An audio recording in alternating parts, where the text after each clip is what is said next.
Assalamualaikum warahmatullahi wabarakatuh. Waalaikumsalam warahmatullahi Nahmaduhu wabarakatuh. wa nusalli wa nusallim ala Rasulillahil karim. Alhamdulillah, senantiasa bersyukur kehadirat Allah Subhanahu wa taala atas karunia nikmat, masih diberi nikmat sehat, nikmat iman dan Islam, sehingga kembali subuh ini Allah mudahkan, Allah gerakkan langkah dan hati kita untuk melaksanakan salah satu perintahnya yang di salat subuh secara berjamaah. Selamat teriring salam sama-sama kita mengagungkan kepada baginda yang mulia Muhammad Sallallahu pada hari sahabatnya. Semoga di yaumil akhir kita semua mendapatkan syafaat dari beliau. Amin ya rabbal alamin. amin ya Allah.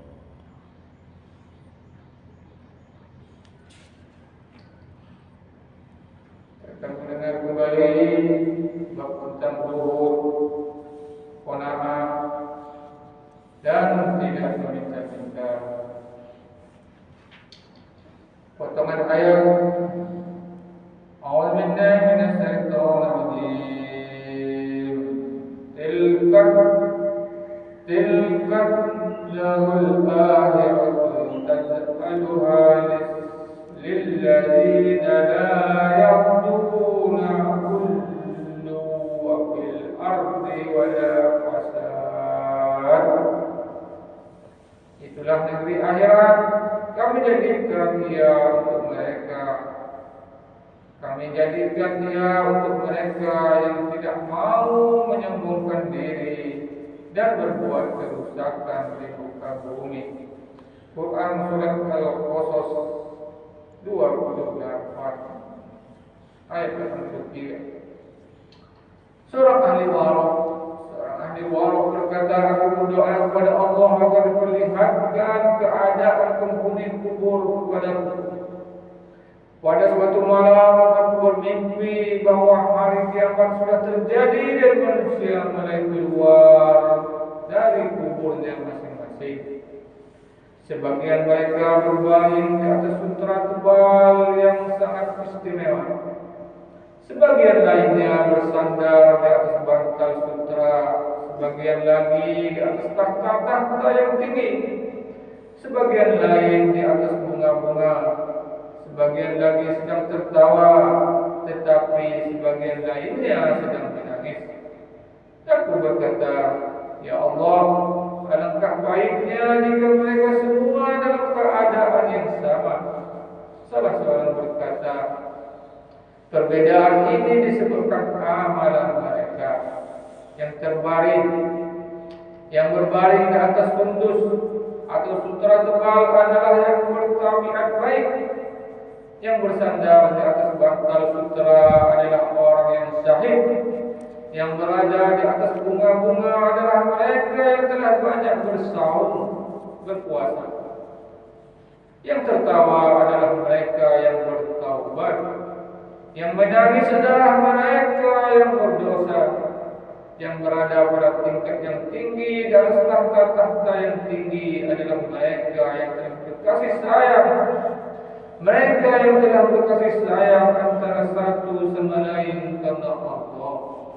Diceritakan bahwa dahulu ada seorang pencuri yang suka mencuri kain kafan mayat dan kubur.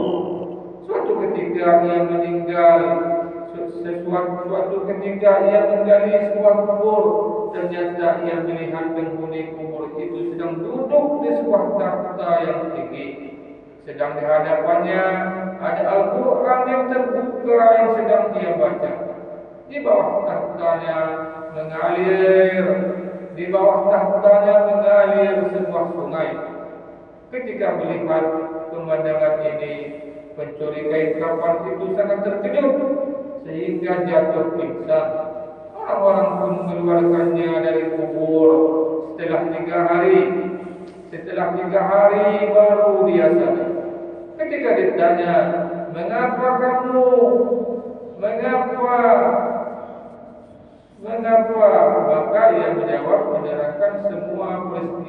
aneh di dalam kubur itu. Mendengar penuturannya, mereka semua ingin.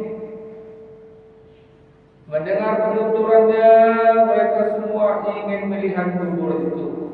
Pencuri itu pun ingin menunjukkannya, tapi pada malam itu, dalam mimpinya ia mendengar penghuni kubur itu berkata, jika kamu menunjukkan kuburku kepada siapapun, maka kamu akan terperang, maka kamu akan terperangkap ke dalam suatu musibah yang besar.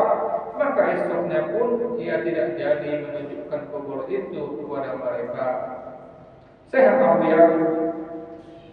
Abu Ya'qub Zanussi berkata, seorang muridku datang menemuiku dan berkata, saya akan mati esok pada waktu zuhur. Keesokan harinya ia datang ke Masjidil Haram dan mengerjakan sholat zuhur, lalu bertawaf di Baitullah, kemudian menjauh sedikit dari Masjidil Haram dan meninggal dunia. Syekh Abu Ya'qub Zanussi membandingkan dan mengkampaninya, lalu berkata, ketika saya meletakkan mayat ini di kubur, ia membuka matanya. Syekh berkata kepadanya, engkau hidup lagi setelah mati. Ia menjawab, aku hidup setiap orang. Setiap orang yang mencintai Allah akan terus hidup. Seorang ahli warak berkata, ketika saya memandikan mayat salah seorang murid saya, tiba-tiba ia atau si mayat memegang jari saya. Saya berkata kepadanya, lepaskan jariku. Saya tahu kamu belum mati, hanya berpindah dari satu kehidupan ke kehidupan lainnya. Maka dia pun melepaskan jari saya. Syekh Ibnu Jalal seorang ahli warak yang masyhur berkata, bapak saya meninggal dunia ketika mayatnya diletakkan di atas papan untuk dimandikan. Ia tertawa. Orang-orang yang akan memandikannya lari dari situ. Tiada seorang pun yang berani memandikannya. Akhirnya seorang ahli warak lainnya, yaitu kawan akrab bapak saya datang, dan beliaulah yang memandikannya. Singkatnya, masih banyak peristiwa kematian para pencinta Allah. Keadaan mereka setelah mati adalah senang, tertawa, gembira, dan sebagainya. Hal itu telah banyak dikutip oleh pengarang kitab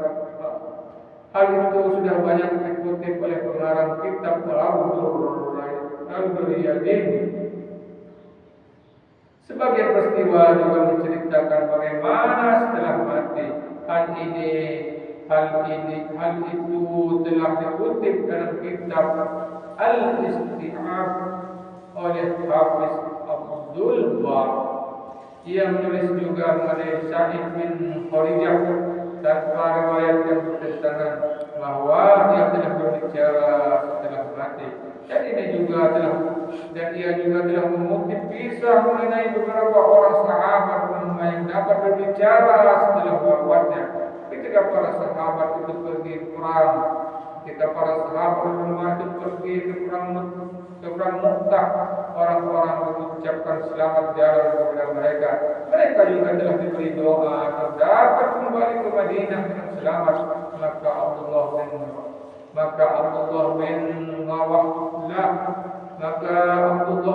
Rawahah telah membaca syair yang artinya, aku tidak berhasrat untuk kembali selamat, tetapi aku berhasrat agar aku diampuni Allah.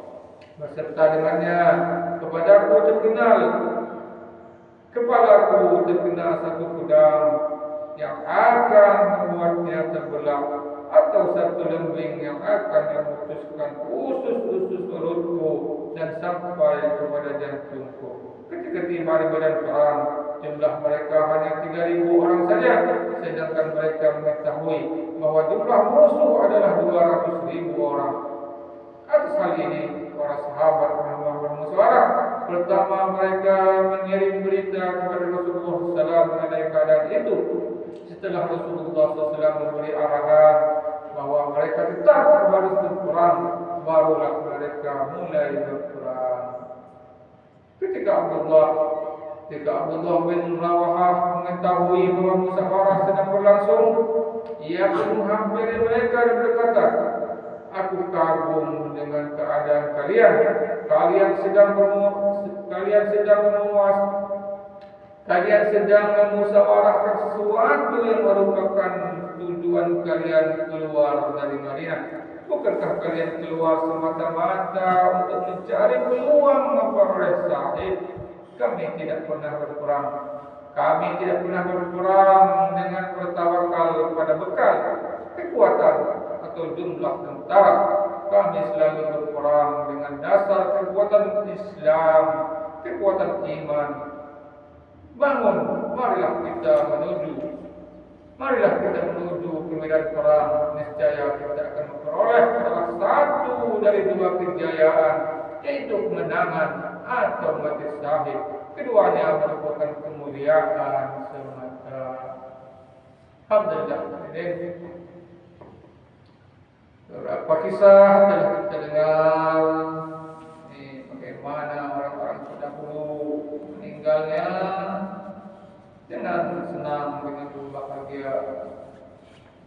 Semoga Allah SWT beri kita kemampuan untuk senantiasa beramal soleh sehingga kelak di yaumil akhir kelak kita wafatkan juga dengan keadaan seperti itu, husnul khatimah. Subhanallah.